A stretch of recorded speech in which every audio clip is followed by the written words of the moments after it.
Shalom, ke sharing live. Terima kasih, senang banget bisa berkesempatan sharing pada saat ini. Hari ini aku mau sharing dengan tema My Second Home. Ya, Gereja Oikos Bogor. Tempat di mana aku dibina, dibentuk, didisiplin, dididik, dan kesimpulan selanjutnya aku akan ceritakan, bacakan dari Lukas 6 ayat 47-49. Setiap orang yang datang padaku dan mendengarkan perkataanku serta melakukannya, aku akan menyatakan kepadamu dengan siapa ia dapat disamakan. Ia sama dengan seorang yang mendirikan rumah itu. Orang itu menggali dalam-dalam dan meletakkan dasarnya di atas batu. Ketika datang air bah dan banjir melanda rumah itu tidak dapat digoyahkan, karena rumah itu kokoh dibangun. Akan tetapi barang siapa mendengar perkataanku tetapi tidak melakukannya, ia sama dengan seorang yang mendirikan rumah di atas tanah tanpa dasar. Ketika banjir melandanya, rumah itu segera rubuh dan hebatlah kerusakannya. My Second Home adalah tempat di mana aku diajar untuk membangun kehidupan ini di atas dasar yang benar, ya, firman Tuhan, dan melakukannya. Lebih dari setengah umurku ada di sini dan ternyata sudah membentuk banyak kebiasaan-kebiasaan yang sangat mempengaruhi hidupku sampai saat ini. Dan aku akan ceritakan 3 kebiasaan tersebut.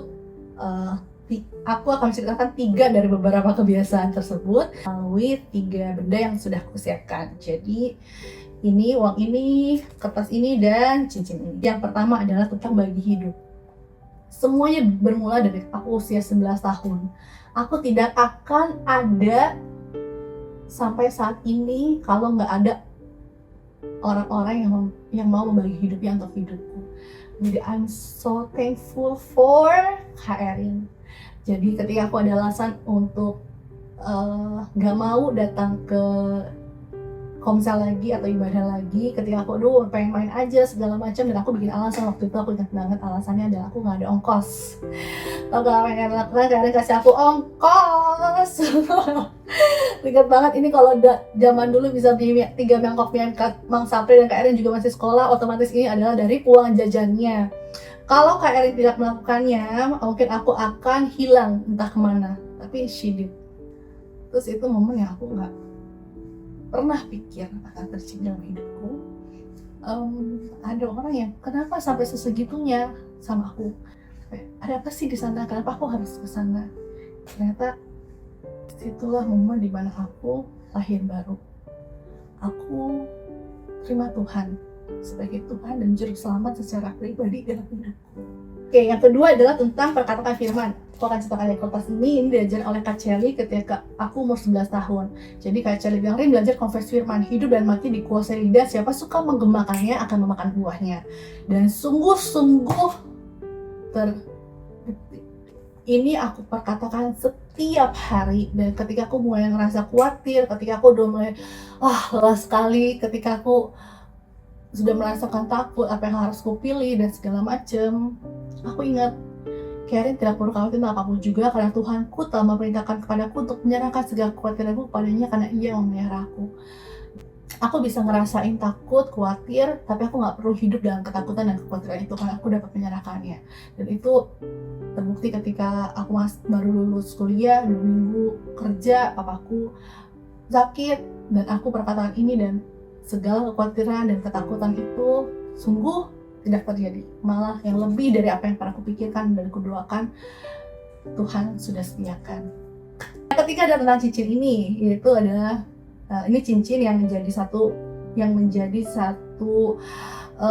komitmen yang personal antara aku sama Tuhan. Aku desain ulang tahun ini untuk celebrate, untuk terima kasih sama diriku sudah menjaga apa yang harus dijaga, yaitu adalah tentang kekudusan. Jadi terima kasih untuk kakak-kakak yang mengajarkanku yang masih sekolah dulu tentang jaga kekudusan. Rin, pacaran itu untuk menikah. Single itu artinya utuh. Kamu utuh di dalam Tuhan. Rin, menikah itu sekali seumur hidup. Rin, sekarang kan kamu masih sekolah, kamu bisa fokus dulu untuk sekolah, dan mengenai pasangan hidup kamu bisa sambil doakan.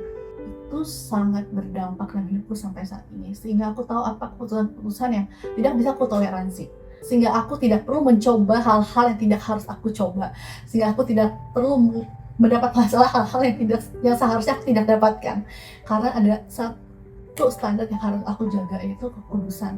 No sex before marriage is a big deal for me, dan aku bisa lihat sampai sekarang pada prosesnya, ya aku ingin memberikan yang terbaik pada pasangan hidupku, tapi lebih daripada itu aku mau setiap prosesnya, setiap keputusan yang aku berani say no, aku ingin menyenangkan hati Tuhan. Dan itu semuanya diajarkan dari ketika aku umur 11 tahun, tentang identitasku, tentang who am I, dan lain sebagainya.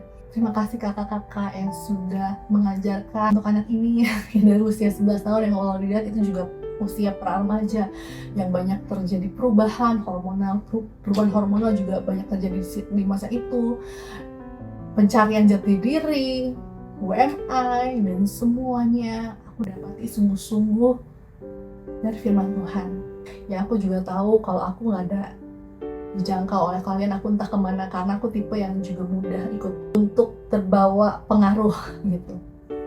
Bersyukur banget terjangkau oleh kubu-kubu. Aku akan tutup dengan ayat ini, dan 11 ayat 32b. Tetapi umat yang mengenal Allahnya akan tetap kuat dan bertindak. Aku berdoa supaya apapun yang terjadi dalam hidup kita, setiap dari kita bisa tetap kuat dan akan bertindak, karena kita tahu bahwa karena kita tahu dan kenal Tuhan yang kita sembah adalah Tuhan yang hidup, Tuhan yang gak pernah gagal hadir dalam hidup kita, dan Ia adalah Mesias, penyelamat dalam hidup kita. Ya, amin. Oke, terima kasih sudah mendengarkan Go Sharing Live pada saat ini. Yang terdalam, terima kasih untuk My Second Home, terima kasih Go Bogor, terima kasih Ko Anci Ida, kalian semuanya. Oke, the tim The Course, the teman-teman konsel semuanya. God bless you.